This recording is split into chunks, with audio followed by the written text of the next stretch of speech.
వచ్చి తప్పే చేశానా నా ప్రాణమా నా ప్రాణమా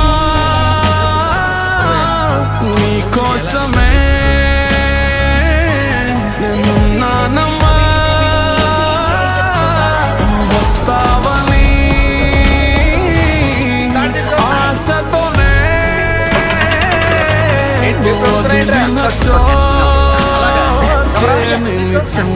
నేను కదా నా భార్యకి తాళి కట్టే ఎవడు కట్టా నీకు ఎందుకు నీ కావాల్సిన పెళ్ళి అంతేగా తీసుకురా నాకంటే